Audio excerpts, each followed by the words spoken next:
রাজাদের steam ruler চালালো, বহুদিন ধরে অত্যাচার করবার পরে যখন তারা সঠিকভাবে কোনোভাবেই সাকসেসফুল হতে পারছে না, সব জায়গাতে তারা ফেলিওর হচ্ছে। কখনো দেখা যায় পথে ঘাটে, কখনো বা কাবা চত্বরে, আবার কখনো বা মানুষের সম্মুখে বেঈমান কাফের মুশরিকি মক্কা যারা রাসূলুল্লাহর প্রতিটা কাজে বাধা যারাই দিচ্ছিল, তারাই বারে বারে আবার দেখা যাচ্ছিল তিরস্কৃত হচ্ছে, মানুষ তাদেরকে গ্রহণ করছে না। মিথ্যার উপরে যারা তাদের কাজটা চালিয়ে যাচ্ছে, নিশ্চিত তারা কোনোভাবেই সফল হতে পারছে না। আল্লাহ পাকের নবী মুহাম্মদুর রাসূলুল্লাহ সাল্লাল্লাহু আলাইহি ওয়াসাল্লামকে স্তব্ধ করবার জন্য, রাসূলুল্লাহকে থামিয়ে দেওয়ার জন্য সর্বশেষ পরিকল্পনার রাস্তা বেছে নিল। যদি মুহাম্মদকে হত্যা না করতে পারি, কোনো অবস্থায় আমরা লাভবান হতে পারবো না। ভাই আমার দিকে মনোযোগ দেন। যেটা কিছু ঘটলে সেটা দেখবার লোক আছে, আপনি যেটুকু করছেন মনোযোগের সঙ্গে করার চেষ্টা করুন। আমি আপনাকে বোঝাচ্ছি এই কথাটি যে আমার দিনদারিতার উপরে যে প্রচেষ্টা, আর রাসূল করিম সাল্লাল্লাহু আলাইহি ওয়াসাল্লাম আমি জান্নাত পাই জাহান্নাম থেকে বাঁচি, রাসূলের প্রচেষ্টার সঙ্গে আমার প্রচেষ্টা মিলছে কতটুকু, আমার প্রচেষ্টা কতটুকু মিলছে। এরপরে রাসূলকে তারা হত্যার জন্য উদ্বুদ্ধ হলো। প্রতিটি গোত্রের মানুষেরা একে একে তারা সবাই সংঘবদ্ধ হলো। কিসের উপরে? যে একটা মিটিং মিছিল করা যায়। ইতিহাসে এই কথাগুলি হাদিসে ইতিহাসে স্পষ্ট করে লিখেছেন। তারা সবাই একটা জায়গাতে দারুন নাদওয়াতে সংঘবদ্ধ হলো মুহাম্মাদের ব্যাপারে কি করা যায়। এখন ওরা যেইগা বসতে গেছে ওদের মজলিসে, একজন অতি বৃদ্ধ মানুষ সেখানে এসে হাজির। তো ওরা দেখছে আমরা আমাদের ঘরোয়া আলোচনাতে বসেছি, আর একটা অজানা অচেনা লোক আমাদের মজলিসে একটু যেন ইতস্তত করছে। এখন সেই বুড়ো লোকটা উঠেই বলল, আমি নাজ প্রদেশ থেকে এসেছি, নাজ থেকে আমি আপনাদেরকে, আপনারা তো কি আলোচনা করতে বসেছেন আমি জানি, আমি আপনাদেরকে এ ব্যাপারে কিছু পরামর্শ দেব। ওরা যখন দেখলো আমাদের দলের লোক, তাহলে পরামর্শ নেওয়াই যায়। সবাই বসলো, এক একজন এক একটা পরামর্শ দিল। কেউ বলল এক কাজ করা যায়, মুহাম্মদকে সাল্লাল্লাহু আলাইহি ওয়াসাল্লাম এই আমাদের দেশ থেকে বিতাড়িত করা। সেই লোকটি বলে উঠল, না, আপনাদের এই আলোচনা বা এই কথাটি প্রস্তাবটা গৃহীত নয়। ওরা নিজেরাই বলা বলি করতে লাগলো, মুহাম্মদ এমন একজন মানুষ, তার কথার ভিতরে এমন জাদু রয়েছে, তার চেহারার ভিতরে এমন জাদু রয়েছে, ও যেখানেই যাবে কথা বললেই মানুষ ওর প্রেমে বিমোহিত হবে, আবার মানুষ তার প্রতি আকৃষ্ট হয়ে যাবে, মানুষকে আবার সংঘবদ্ধ করে তোমাদের বিরুদ্ধে সে আবার লড়াইয়ের ময়দানে নামবে। সুবহানাল্লাহ বলবেন না? ভাই আমার মুহাব্বত করা মানুষ আমাকে ভালো বলে, কিন্তু আমার শত্রু আমাকে ভালো বলা এটা কঠিন। ওরা নিজেরাই বলছে যে মুহাম্মদ এমন একজন মানুষ, যেখানে যাবে সবাই মুহাম্মদকে সঙ্গ দেবে। এটা বুঝলো মুহাম্মদের সঙ্গ সবাই দেবে, কিন্তু কপাল পোড়া নিজেরা বুঝেনি যে আমরা অন্তত সঙ্গ দিয়ে জান্নাতটা ক্রয় করব। এটা হলো তাদের চিন্তা ভাবনা আর আমাদের চিন্তা ভাবনা খানিকটা মিলে যাচ্ছে। যদি বললেন এত বড় কথা, হ্যাঁ আমরা চিন্তা ভাবনা করি এটাই, মানুষকে আমরা উপদেশ দিই, উপদেশটা আমি গ্রহণ করে জান্নাতে যাই, এ নসিব আমার হয়। আমার কথা কি বুঝতেছেন? মানুষ কি করতে পারে? মানুষ অন্যকে শিক্ষা দেওয়ার বেলায় পটু, কিন্তু নিজের বেলাতে আত্মসমীক্ষায় সেটাকে কাজে লাগানোর মানুষ খুবই কম।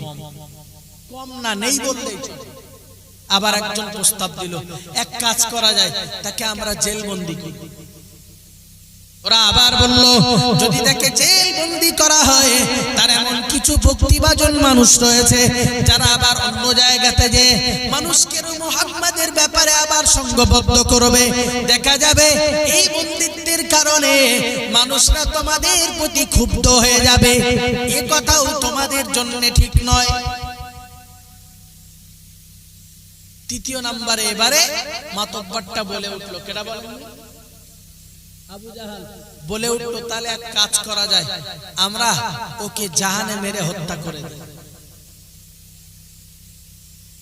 সেই শায়েখ নাজদি বুড়ো এবারে বলে উঠলো, এত সময় পরে আপনি একটা যুক্তিযুক্ত কথা বলেছেন।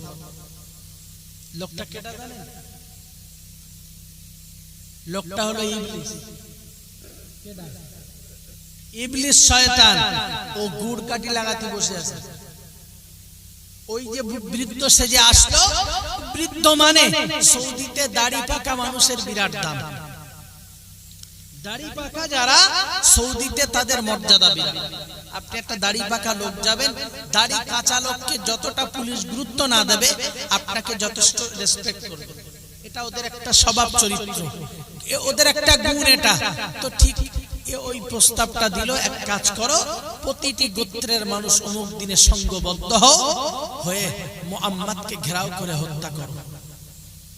হত্যা করেছেন করেননি সব আমরা জানি না, কিন্তু এই যে বাস্তবতাটা এ পর্যন্ত পৌঁছেছে, আপনি বলুন, আপনি নামাজ পড়তে গেলে কেউ আপনার প্রতি অত্যাচার করেছে? আপনি আজান দিলে, এই বর্তমানে বেড মজুরে কেউ আপনার মাইক কেড়ে নিয়েছে? আপনি যদি কাউকে নামাজের কথা বলেন, কেউ কি আপনার বলেছে তোর এত জ্ঞান দিতে বলেছে? কেডা? ওইটা ও দৌড়াছে, তাই ওই কথাটা বলতে পারে। এর থেকে বেশি কথা বলবার ক্ষমতা ওর নাই, এর থেকে বেশি কথা বলতে পারবে না, কারণ ওর ভিতরে ওই ত্রুটিটা আছে। রাসূল করিম সাল্লাল্লাহু আলাইহি ওয়াসাল্লাম তাদের বিষয়গুলিকে যখন আয়নার মতো তুলে দিয়েছেন যে তোমরা এটা করছো আর তোমাদের এটা করা উচিত, এটাই ওদের কাছে রাগের সবচেয়ে বড় কারণ। ওটা হয়েছে অন্ধত্ব, ওটা হয়েছে মূর্খামি। সেটি হলো এটাই, আমাদের বাপ দাদা এটাই করত, আমরা এটাই করে যাব, অন্য কিছু আর করব না। এটাই ছিল ওদের অন্ধত্ব আর মূর্খামির সবচেয়ে বড় পরিচয়। এই করতে করতে তারা রাসূলুল্লাহকে নিজের দেশ থেকে বিতাড়িত করে মদিনা শরীফে যেতে বাধ্য করল। এই কথাটা ভুল কথা যে রাসূল মদিনা শরীফে চলে গিয়েছিলেন অত্যাচারিত হয়ে, অত্যাচার করেছেন। আল্লাহ পাক নির্দেশ দিলেন, ইয়া রাসূলুল্লাহ, আপনাকে এখন মদিনাতে যাওয়ার সময় হয়েছে। তখন রাসূল চলে গেলেন। ওগো আল্লাহর বান্দা বান্দি, মনে রেখে দেওয়া দরকার, আমি টোটাল ওয়াজ শুরু করেছি 10:35-এ, এখন বাজে 11টা থেকে 11:32-33 হয়েছে। এই টোটাল টাইমের ভিতরে আমি যে কথাগুলি আপনার সঙ্গে উপলব্ধি করেছি, মাত্র 1 ঘন্টাও নয়, তারও কম সময়, এই অল্প সময়ের ভিতরে আমি এই কথাগুলিকে আপনার ভিতরে স্বল্প কথার ভিতরে তুলে ধরবার চেষ্টা করেছি।